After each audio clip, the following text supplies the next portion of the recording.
For 6 years, Jay Cutler chased a dream that always seemed just out of reach. Every year, he improved. Every year, he came closer. And every year, the same man stood in his way. Ronnie Coleman, the king of bodybuilding, an 8-time Mr. Olympia champion. By 2006, fans already knew Jay Cutler was good enough to challenge the throne. But was he good enough to take it? This wasn't just another Olympia. This was the moment that would end one of the greatest dynasties in bodybuilding history. The question was never, who won? The question was, how did Ronnie Coleman finally lose the throne? By 2006, Ronnie Coleman had already achieved bodybuilding immortality. Mr. Olympia titles, a record tied with Lee Haney. For years, nobody had been able to challenge his dominance. But this time felt different.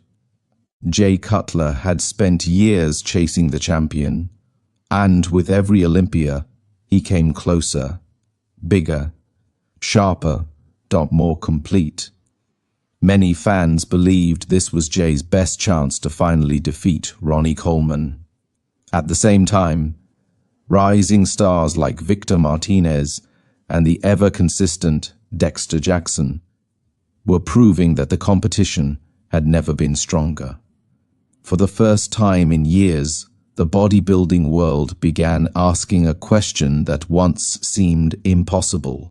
Was Ronnie Coleman finally beatable? When the 2006 Mr. Olympia finally began, all eyes were on one battle. Ronnie Coleman versus Jay Cutler, the king against the challenger. Ronnie still brought the incredible size that had made him an 8-time champion, but Jay Cutler arrived with a physique many believed was the most complete of his career. The comparisons were intense. The debate started immediately. For years, Ronnie had always found a way to stay on top, but this time the outcome felt different. As the final call-outs continued, the crowd sensed that bodybuilding history was about to change. Then came the moment everyone was waiting for. The judges made their decision. After 8 years of dominance, Ronnie Coleman's reign was over. Jay Cutler was crowned Mr. Olympia. The challenger had finally become king. And one of the greatest dynasties in bodybuilding history had come to an end. In 2007, Ronnie Coleman returned with one final dream. Not just to win back the Mr. Olympia title, but to make history. A 9th Sandow Trophy would place him alone at the top of bodybuilding history, ahead of Lee Haney's legendary record. The mission was clear: reclaim the throne, break the record, and silence every doubt. But the road was tougher than ever. Jay Cutler was no longer the challenger.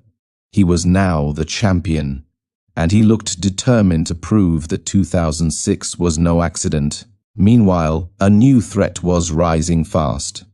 Victor Martinez arrived with perhaps the best physique of his career.